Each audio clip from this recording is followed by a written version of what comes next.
Joanna Williams is a columnist for Spiked and writes regularly for The Spectator and The Times. She also regularly appears on BBC, Sky News, talkRADIO and GB News. She's taught at the University of Kent for over 10 years and has extensive experience with think tanks. She's the founder and director of Cieo, a new think tank for a new political era. Her books include Women versus Feminism, Academic Freedom in an Age of Conformity, Consuming Higher Education, and, more recently, How Woke Won, the elitist movement that threatens democracy, tolerance, and reason. So, Joanna Williams, thank you very much for joining me today. It's a real pleasure. I'm glad to be Can I start off with the question about woke, which seems to underlie a lot of things? I want to talk about education a little later, but particularly woke is something which you've written about. And if we could try and pin that down more tightly so that we can understand exactly what we're talking about, I think that will affect the rest of the conversation. So what is woke and why is it a bad thing? So I would define woke as most simply, I guess, as an extreme form of the political correctness which we've seen emerging in Western societies really over the course of several decades, certainly going back to the 1980s, 1990s. And I think woke is its most recent and its most extreme form. I think it fixates upon immutable characteristics of individuals, things like skin color, sex, and sexuality, and it divides people up and puts people together into groups based upon those characteristics. And it then constructs hierarchies of privilege and oppression, with white men, for example, notionally at the top of this hierarchy, and Black women notionally at the bottom. And I think what woke does, which again goes further than simple political correctness, is it looks to even up the playing field, if you like, by operating ways of speaking, ways of relating to each other, employment laws, rules in educational settings that look to level up that playing field. So constructs hierarchies of privilege and oppression, and then looks to enforce rules and regulations to level the playing field. This is an important point I think you bring out here, the fact that it's a move, it seems to me, from treating people as individuals to treating people as part of a collective. So you said, certain groups have privilege. Old white men, and I may fall into that category myself, have a certain kind of privilege. But it's a group characteristic. It's not just this white man or that white man or the other white man. They have different privileges. It's like all of them with a collective group. And similarly, other groups have other privileges and others have different problems and victimhood. And this move from being treated as an individual to being treated as a member of a group, that's quite reminiscent of other ideologies such as Marxism. And I know that woke has been referred to as cultural Marxism. Is that a key feature in your thinking about what woke is? Well, I have to confess I'm not a fan of the term cultural Marxism, for various different reasons. And while I agree that woke certainly does move away from the idea of people as individuals and doesn't see individual differences. I mean, I would argue that even amongst the category group, for example, white men, to pick a random category, you cannot possibly say that all white men are privileged. Some certainly may be, and others are not. And I would argue that what determines privilege and oppression has nothing to do with sex or skin color, has much more to do with economic opportunities, social class, educational opportunities that people have had in life, and that determines where people might fall on a kind of privilege oppression scale, if such a thing did exist. So I certainly think it's true that woke doesn't take account of individual differences. But I guess, Marxism and other big political movements in the past have worked on groups. And I think there's something positive even about that. I think we look politically for solidarity amongst other people as an important point of being human. But I guess where I would want to draw those groups is very much around social class, so not cultural Marxism, but the kind of good old-fashioned proper kind of Marxism, and look at people's relationship to the labour market as the cause of privilege and oppression, whereas the so-called cultural Marxists ignore all of that, and that's why I think that actually it may be cultural, but it's not Marxism in any proper understanding of the word whatsoever. Okay, but this idea of treating people as a member of a group, isn't that where the idea of injustice comes into wokeism? Because, you know, you say, oh, look, you're a white male, therefore we treat you and regard you in a pigeonholed way. And regardless of your individual circumstances, that's how we're going to treat you. You're similarly with other groups. You're a Jew, and therefore we treat you in this particular way. You're a black person, we're going to treat you in this particular way. And there's no nuance of an individual is an individual with a different background and a different experience. And when you treat everyone exactly the same and you disregard those individual experiences and backgrounds, isn't that where you can end up treating people unfairly and disproportionately and wrongly? Oh, absolutely. And I mean, this brings us back, I guess, to my big problem with woke and why I think it's so damaging. If you look at groups like the BBC, the RAF, sections of the police force, I mean, they've introduced recruitment policies in recent years that I would describe as blatantly discriminatory, where under the kind of headings of inclusivity and diversity, they've sought to recruit members of groups that they consider to be either underrepresented is the term that they use, or oppressed. So, for example, you know, they will positively discriminate in favor of members of what they consider to be ethnic minority groups.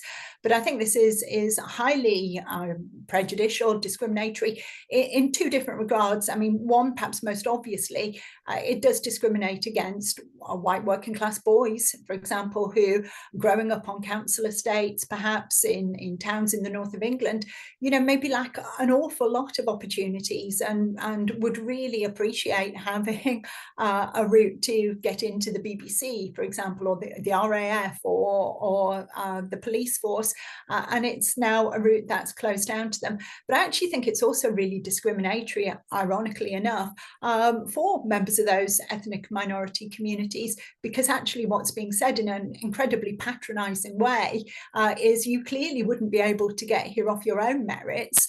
You're clearly not up to passing the relevant exams and meeting the entry criteria. So we're going to lower the entry requirements to make things, to give you an easier passage into this career. So I think it's really prejudiced in discriminatory in two regards. It is, I think, again, you pinned down an important point here, which is the discriminatory factor of it, but it's deliberately so, isn't it? And this is, I think, a big cleavage in society's thinking.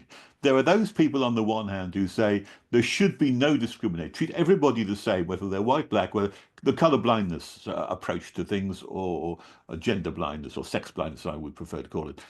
And on the other hand, there are those who say, no, no, no, you're forgetting that there have been oppression in the past. And therefore, this group of people needs extra help. And because they need extra help, we need to privilege them today to counteract the victimhood that they had in the past. And that then becomes what they would call positive discrimination in order to redress a balance that that wasn't in existence previously. What do you make of that? Well, I certainly think it's true that we don't all begin life from on an equal footing. You know, clearly, some people in life do have an awful lot more advantages than others. But like I say, I don't automatically link those advantages and disadvantages to sex or skin color or sexuality. I personally would consider that social class was much more of a decisive factor in those in ascertaining advantage and disadvantage. And I guess it comes back to a very old debate, really, about whether we prioritize equality of opportunity or equality of outcome. And I guess on that debate, I would fall much more down on the side of equality of opportunity. And for me, this is why, throughout my entire kind of working life, it's been involved in one way or another in education. And I've always taken a huge interest in education policy, because I think giving people access to education, not just as children, but ideally educational opportunities throughout their life, things like that can be really transformative in helping people to kind of become whoever it is that they want to be. Now, I don't think this just has to be through formal school settings. I think, we have informal ways of people kind of striving for education as well. But also, I think, very importantly, when we stop fixating on woke ideas and cultural issues and actually look at what's going on in the real economy, so to speak, which I think woke becomes a huge cover for, and a real distraction from by people who are waging culture wars, who I would argue are people predominantly on what was the left of politics. Then you look at places, again, I'm thinking of the north-south divide in England and northern English towns that have been absolutely bereft of industry, absolutely bereft of really good, decent job opportunities for people. And it just seems very ironic that you have a society that has completely removed all those job opportunities for people to really get on in life and make a good life for themselves and their families, and replaced it with positive discrimination, where we now have a handful more possibly privately educated, very privileged middle-class black women are able to get jobs as producers working at the BBC, and that's done in the name of equal opportunities, but I think it's anything but. Yes, I mean, I understand the importance myself of opportunity, equality of opportunity. I mean, I grew up in a very, very poor town up north in Birkenhead, where there weren't any opportunities for anything. Really, there was very high levels of unemployment, and it's only because I got to university, the first in my family to do so, that equality of opportunity allowed people to make a move and to be more mobile in that respect. But let me come back to the point about why woke is a popular thing, because the idea that you're helping somebody, giving them a leg up, that's something which everyone would want to support in some way. And in fact, the usual mantra of diversity, inclusion, and equity or equality, I think it's more like equity, those things on the surface of them are all positive things. The idea that we could have inclusiveness and give people everything, the opportunities that they have. What is wrong with things like diversity, inclusion, and equality, which everyone would normally tick a box and say that's something I agree with? No, absolutely. I mean, these are kind of motherhood and apple pie phrases. I mean, they're all what I used to call kind of warm fuzzies. They make you feel good just having these words trip off your tongue. But I think they're entirely vacuous. Either they are vacuous and meaningless, like diversity. I mean, what does diversity mean? It means, kind of difference. Okay, so people are different. I mean, big deal, get over it, so what? In and of itself, diversity is it's just, either it's just simply a straightforward fact of life, people are different, but it's twisted into becoming some kind of fundamental value that we have to swear kind of a allegiance to, this value of diversity. But like I say, when you start actually thinking about what it means, you're swearing a commitment to the value of the fact that people are different. It doesn't mean anything. But even if you do take it at face value, it also kind of quickly just slips away to meaninglessness, because what's being privileged when people talk about diversity is, again, a kind of a skin color and sex thing. So you could have a room full of kind of 50-50 men and women, with black people, brown people, white people, you know, and yeah, if they all come from the same social class background, the same few communities, you know, even been to the same few private schools, the chances are these people will all think the same way about different issues. You don't actually have diversity at all. You know, you've got a kind of Benetton advert style of different people, or a rainbow Dulux color chart of different people, but there's no intellectual diversity, there's no political diversity, there's no moral diversity. You've actually got intellectual and political and moral conformity. Again, think about inclusion, you know, another lovely warm fuzzy who doesn't want to be inclusive.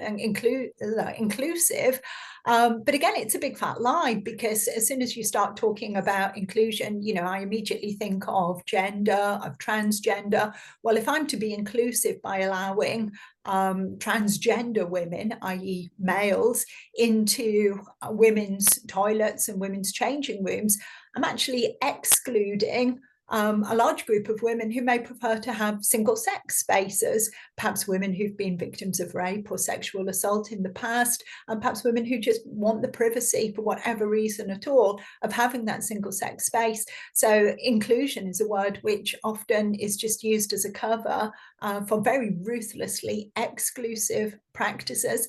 And again, you know, even take the final one of the Holy Trinity, equity. Equity has come in to replace equality, and equity means, you know, we will fudge things and change things and alter things to bring about an equality of outcome, which again isn't an equality of outcome, I would argue. I think we actually live in a society today which is more unequal, it seems to me, than at any other point, certainly in my lifetime. And yet it's dressed up in the language of equity. Yes, I come to that conclusion also, that although on the surface, on the label on the tin, it might say diversity, when you open up the tin and look inside, it's actually quite the opposite, because, as you say, there's no real diversity, it's superficial diversity. People look the same, but they may look different, they think exactly the same.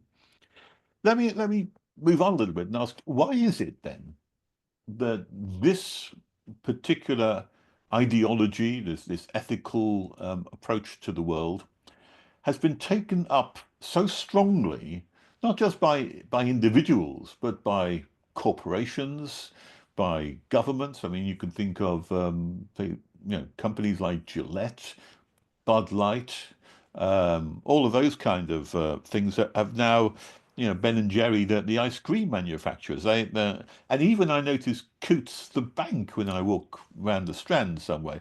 Big signs, particularly during Pride Week. They're very strong on their allegiance to this new woke ethic. How has it come that companies are so interested in this?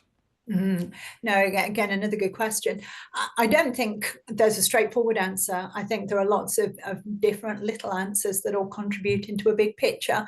But I would say most fundamentally, there seems to be a kind of, the only way I can describe it is as a kind of a crisis of purpose. Very few people who work in industry nowadays, and again, I don't just mean today, but going back really, I would say since the 1960s at least, if not before, feel truly confident to say, I just like making money.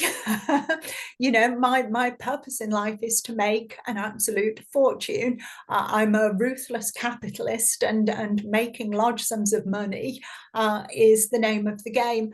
It's like people are embarrassed about that. I mean, certainly it still goes on, obviously. Capitalism is still working. Companies are still making money.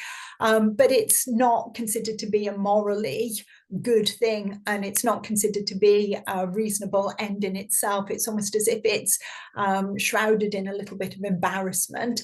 And so woke is a cover then? Yeah, I think so, but not in the sense that you know, people are having conspiratorial conversations where they're saying, well, really, we want to make lots of money, but if we kind of have this pride flag, then we can hide that fact. I think it's genuine. I mean, scarily enough, I mean, certainly the crisis of purpose is genuine, and I think this is not just in industry and in capitalism, but I think, sadly, tragically, it extends to absolutely every institution in the country. I've just been writing an article this morning for the Spectator about the Royal Literary Society, which seems completely unable to defend authors anymore.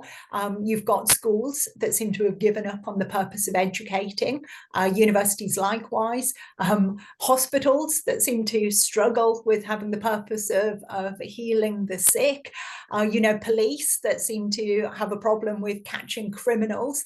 And you look at every single institution in society, and that same kind of crisis of purpose, that same sense of them not being a belief or not being a confidence in being able to say, I'm a theatre producer and my aim is just to produce the best, the most beautiful, the most wonderful works of theatre that are out there. Nobody seems to be able to do that. So it almost seems as if at the top of every institution, you've got people who, lacking that belief in what they're supposed to be doing, fall back on woke values, I would say, not as a kind of disguise, but it becomes a kind of a convenient and a ready-made set of values that they can buy into, which, I'm sure some of them do half believe in. But if you create a moral vacuum, I mean, again, I come back to universities. If universities stop saying we want to educate the brightest and the best,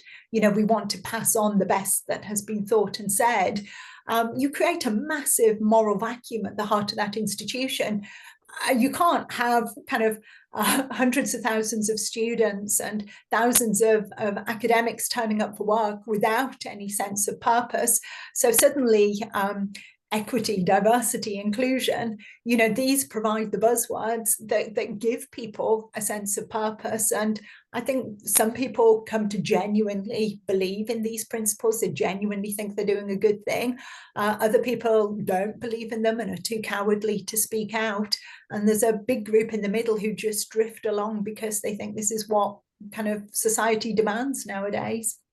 And all of this goes right up to the very top, doesn't it? I mean, we're talking about government as well. I mean, how is it that, no matter what government you seem to elect, you still have an allegiance to woke principles, and many laws, whether it's by the Tory government or the Labour government, are infused with these woke ideas, and people have ended up with laws which I don't think the majority necessarily want, but you can't seem to vote for a group of people who implacably oppose it.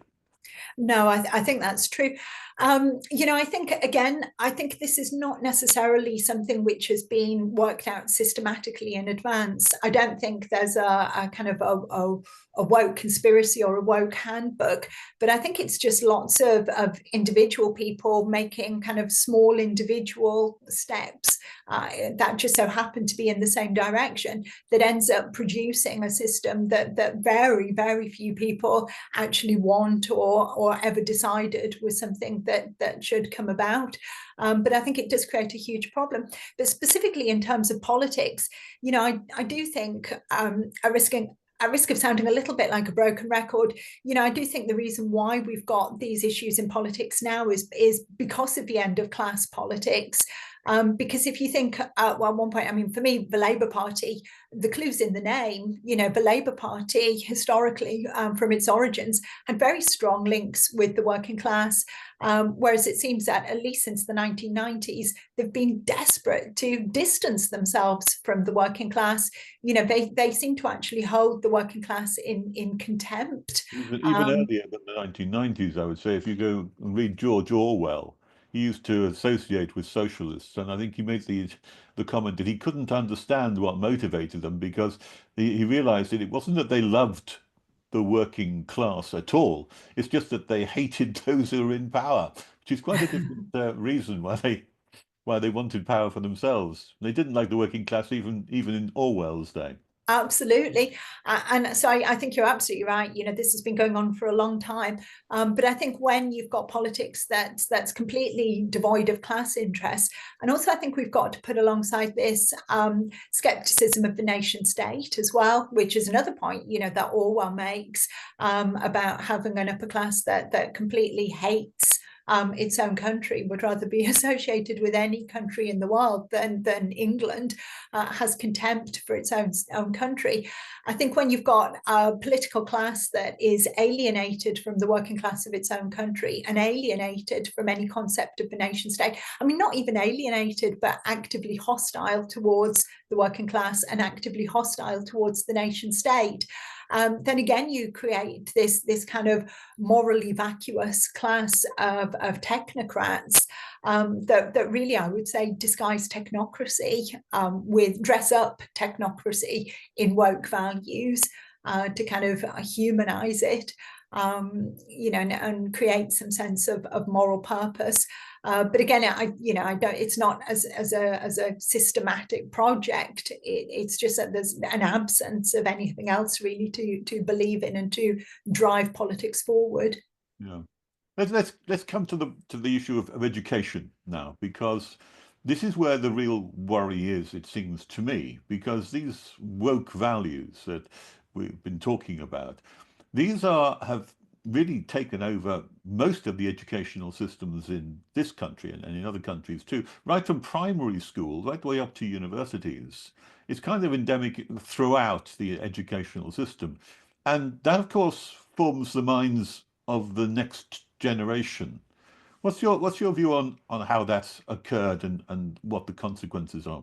No, it troubles me enormously. I mean, I think this more than anything else kind of keeps me awake at night. And I think you see this real kind of politicization of education. It happens in so many different ways. I mean, I really think the teacher training colleges within universities have an awful lot to answer for. I mean, it certainly seems to me that every really dire, terrible idea about education in recent decades has come out of a teacher training institution, tragically so. But the way it plays out in schools in particular, I think, is in so many different aspects. I mean, you've got the introduction of entirely new subjects where the sole aim, I would argue, is political indoctrination. I mean, relationships and sexuality education.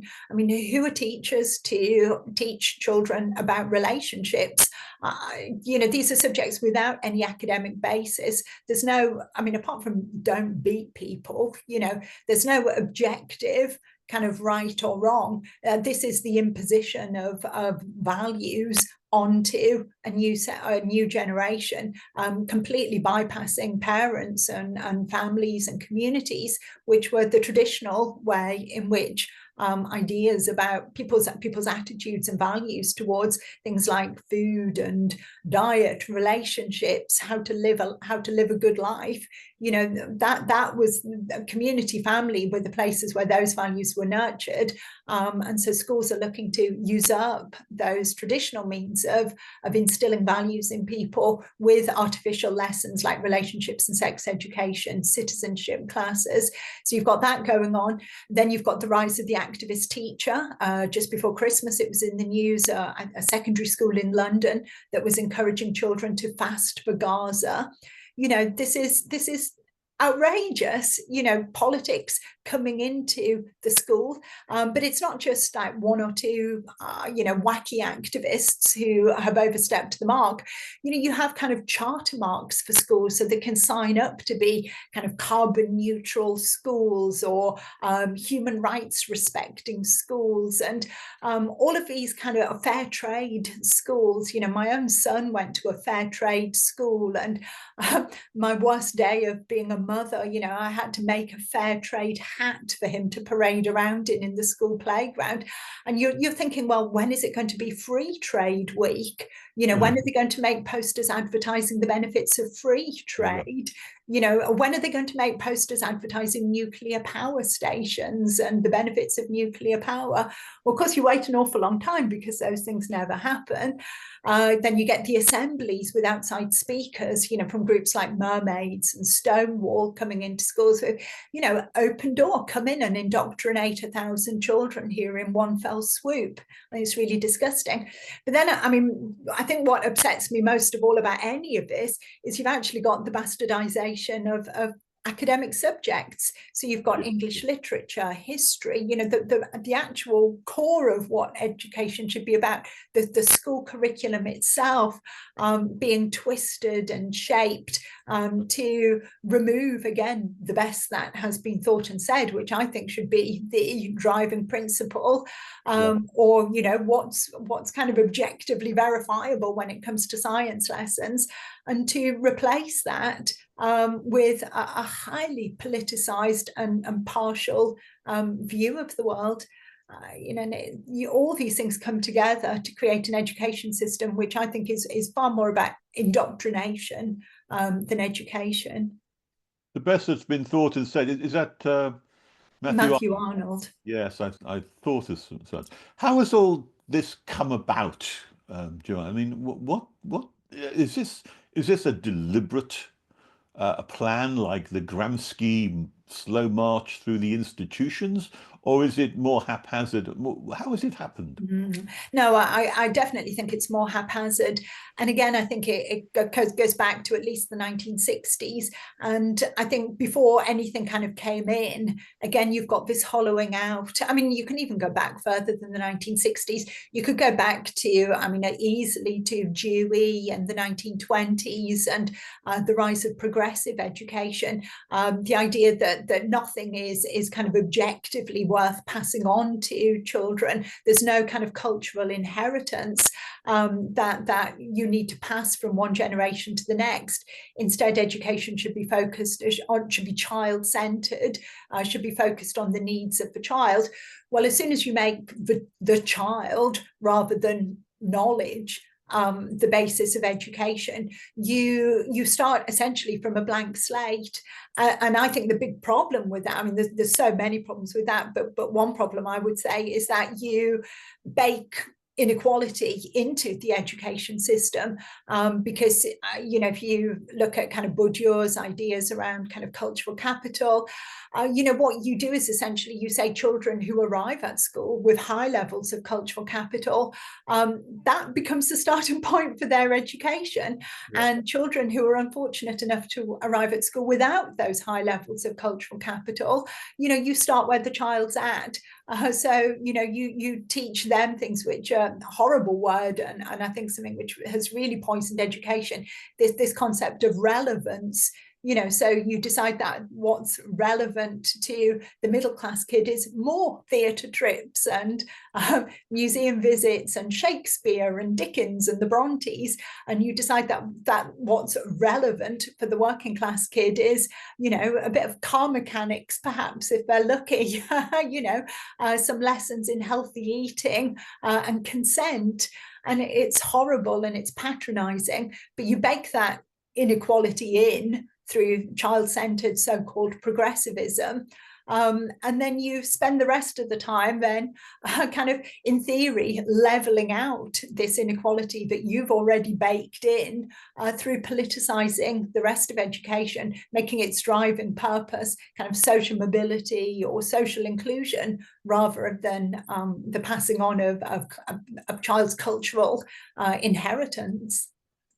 This, of course, is something which is going to be put under review, I understand. So the education of particularly school children, based around the national curriculum, it's been said that the present government, the Labour government, is going to review all of that.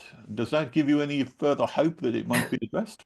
I wish. No, I mean, my heart sinks every time I read about this curriculum review, you know, and it's very easy, and certainly I do blame Bridget Phillips, and, you know, Labour Education Secretary. I would describe her as a real Philistine. I mean, she seems to have absolutely no concept of what education is for at all, and seems hell-bent on transforming schools into, I don't know what, some kind of social community centre with a few kind of activities tacked on to keep children occupied throughout the day, whether the process becomes entirely political and entirely driven around kind of welfare and like say social inclusion. But, you know, that I'm tempted to do that, and I do that. But I think perhaps that's a little bit unfair, because you look at the people who are advising Phillipson, you look at the education unions, again, the university teacher training departments, even, I mean, and this truly makes me like just blows my mind to even think how this can be the case. Like groups like the Royal Society of Physics, the Royal Society of Chemistry, you know, these kind of august, ancient, learned societies who are knocking on the door of Bridget Phillipson's office and saying, you know, oh, the big problem is that we need to be decolonized and we're too white-centric and Eurocentric, and we really need to be teaching children kind of non-Western science. And it's complete, sorry, I'm going to swear, but it's complete and utter bollocks, because the beauty of science subjects is that they speak to a universalism that transcends skin color. You know, I'm not a scientist by any stretch of the imagination, but I know that kind of 1 + 1 is 2, whether I'm white or black, whether I'm male or female, whether I'm, you know, in Sudan or in Moscow. You know, these facts transcend race, sex, and nationality. You know, that's the beauty of maths, that's the beauty of science. And so the idea that the problem with these subjects is they're too Eurocentric, you know, it's just betrays a real Philistinism. And yet these are the Royal Societies, this is like the Oxford and Cambridge exam board, these are the teaching unions that are calling for subject knowledge to be removed from schools. I mean, it's an absolute act of treachery. It's real barbarism. Yes, and I mean, with the changes potentially coming for the national curriculum, do you see that only getting worse then? Sadly, yes. You know, I really, really do, and I think we are, but you know, just absolutely only getting worse, because you know, there wasn't much to be grateful for in the previous Conservative government. You know, I was very happy to see them leave office. You know, I was certainly no great fan of Rishi Sunak, and absolutely no great fan whatsoever. But I think, you know, one of the few things that they did do right, at least under Michael Gove, was to some extent bring knowledge back into schools and kind of stem a bit of a tide that had begun under the previous Labour regime of kind of lowering standards and removing knowledge from the school curriculum. I think Gove really did a good service to children, to education, and to the country by stemming the tide on that a little bit. I mean, unfortunately, in the later years of the Conservative government, I think some of that was rowed back on, and things like comprehensive sexuality education, you know, all of that kind of stuff came in and really under Theresa May. But yeah, Labour seem to want to go even further. I mean, it's horrible. It's a real kind of phony equality, because this is dressed up as being a way of kind of equalising opportunities, providing life chances for all children, you know, improving, it's dressed up as improving education, making it more relevant, again, that horrible word.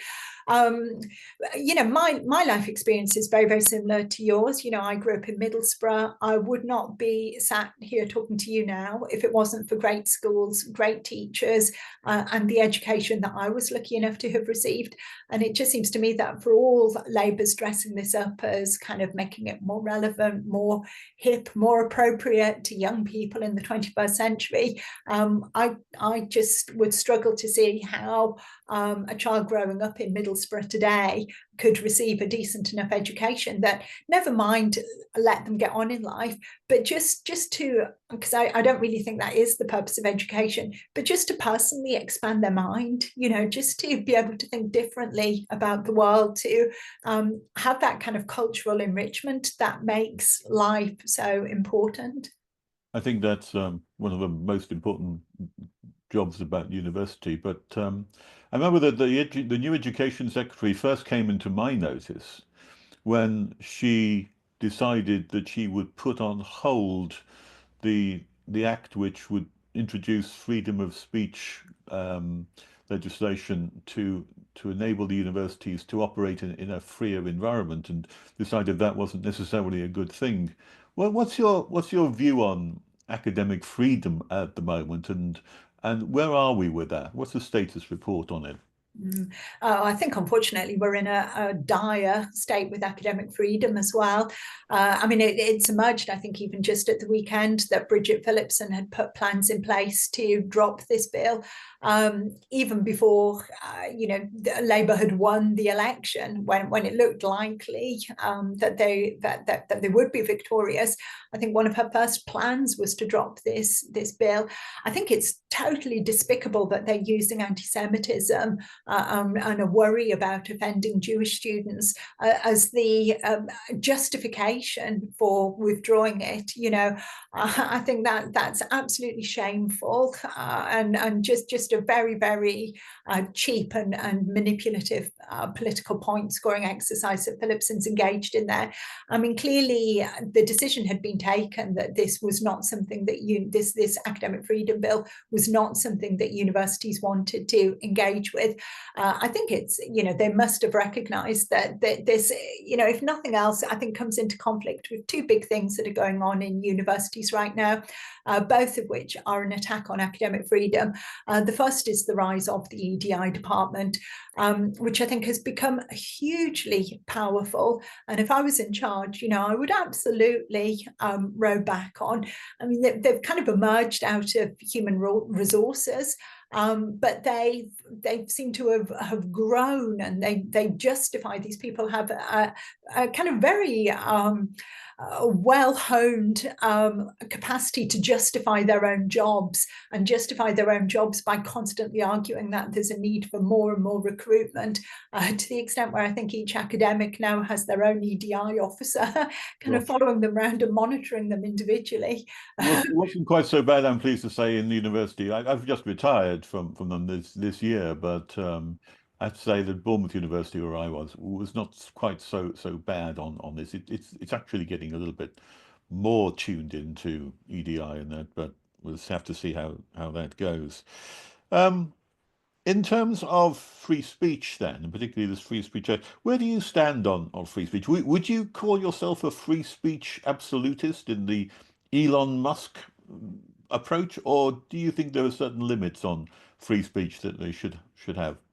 I mean, obviously, I recognise that there are limits under the law, many of which I disagree with, and I would like the law, I think particularly the law in the UK right now is incredibly restrictive of free speech.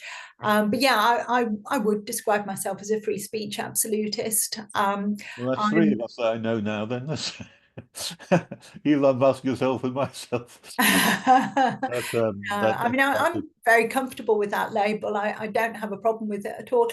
I think it should be assumed as the norm. I think rather than putting you in a minority, I think the norm should be that people are free speech absolutists.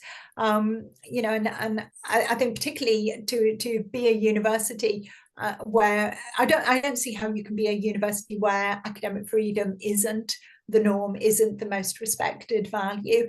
You can't, to go back to the kind of tradition of John Stuart Mill, you can't advance knowledge in any way, shape, or form without people being able to test the boundaries and to say controversial things. I mean, for heaven's sake, arguing, that the world was round, these things were considered controversial at one point.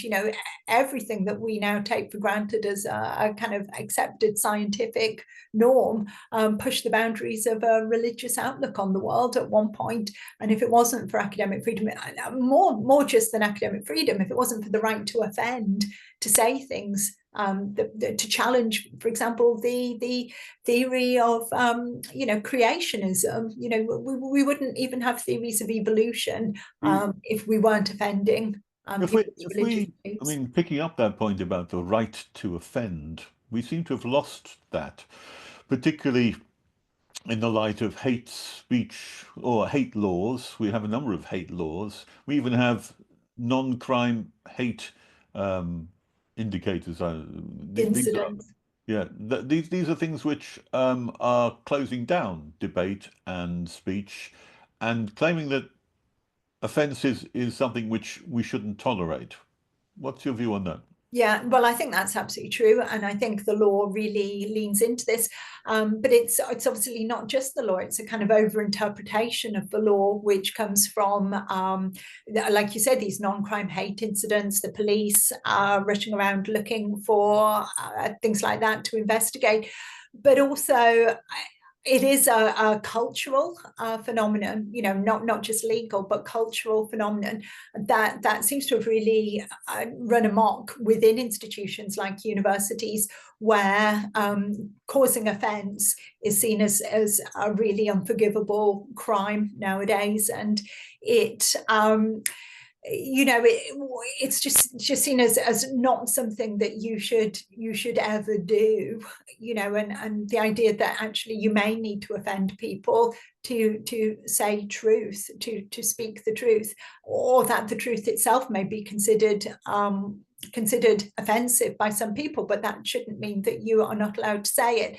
So again, a truth I think, and will maintain to the day I die, is that women are biological females, that you can't change sex just by saying you are a member of the opposite sex. And yet I'll be told that is an offensive thing to say, and so I shouldn't say it.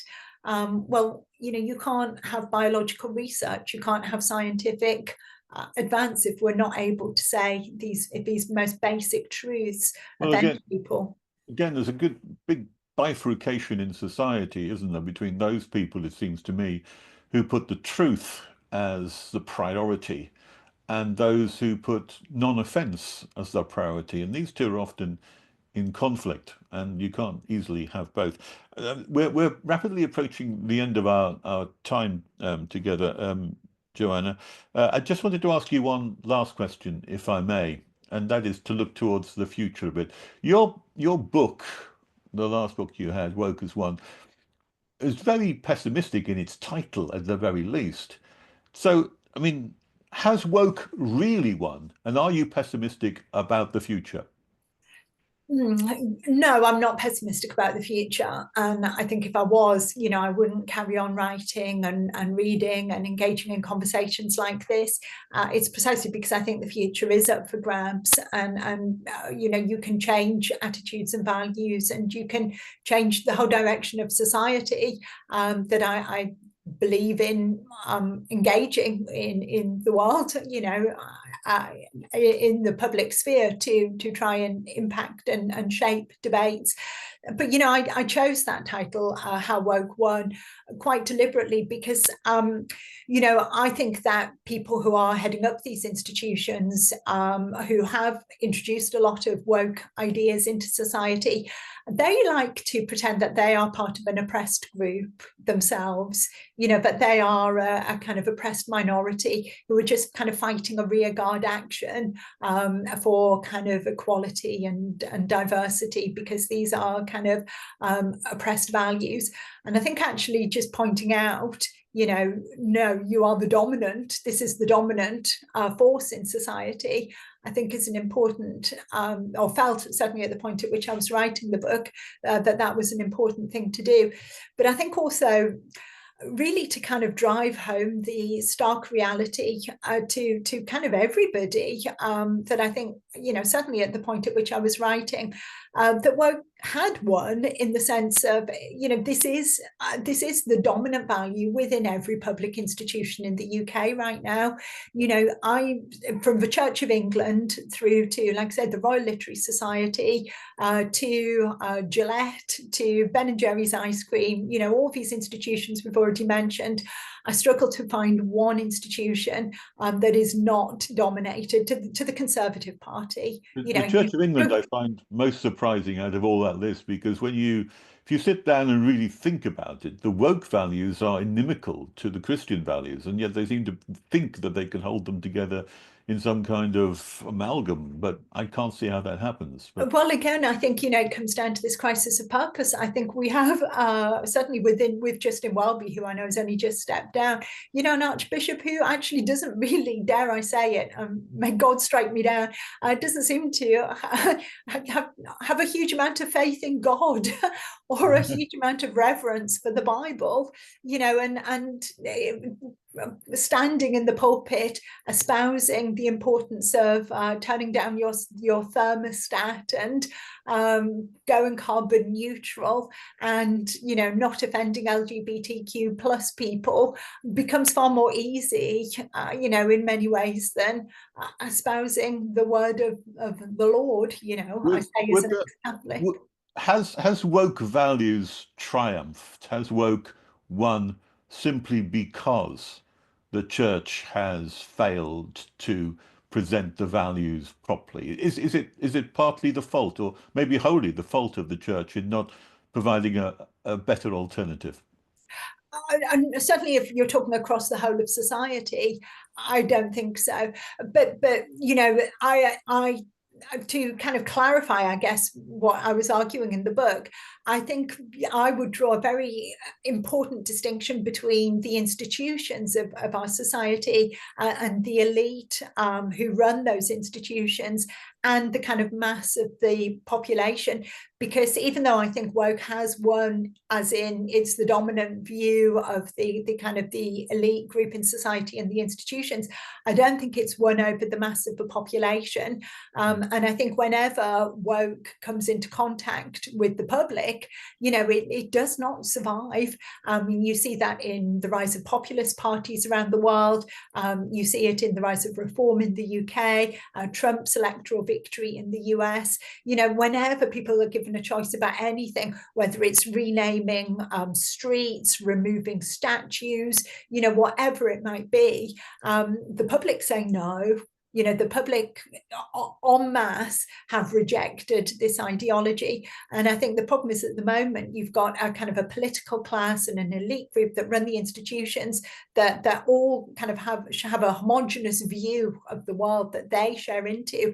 But it is absolutely not a view which is shared by the mass of the public. And I think this explains why, we have in so many countries in the West right now, politics which is being shaped by this tension between a kind of populist push from the bottom up and a terrible kind of clinging on for survival of a political class which in the most aware, amongst the most aware members, know that their days are numbered, if you like, that their ideology is highly unpopular and rejected by the mass of the population. And I think that's why we have more campaigns around things like so-called, mis and disinformation, a big panic in the news just today because Facebook has withdrawn its so-called fact checkers and leaving it to community notes, which basically means other people pointing out, no, you've got that wrong, mate, which to me seems, very much the way to go. But this kind of meltdown about the influence of social media, the meltdown about figures like Elon Musk, who, I'm no Musk fangirl at all, but, I don't think he's the biggest threat to Britain either. Yeah, you've got this meltdown because it's, like I say, it's the political elite, I think, desperately trying to cling on with their woke values, knowing that this is being rejected. And I think as soon as every time people have more say, they well and truly reject these ideas. Joanna Williams, thank you ever so much for talking to me today. Fascinating conversation. Thank you. It's been a real pleasure. Thank you very much.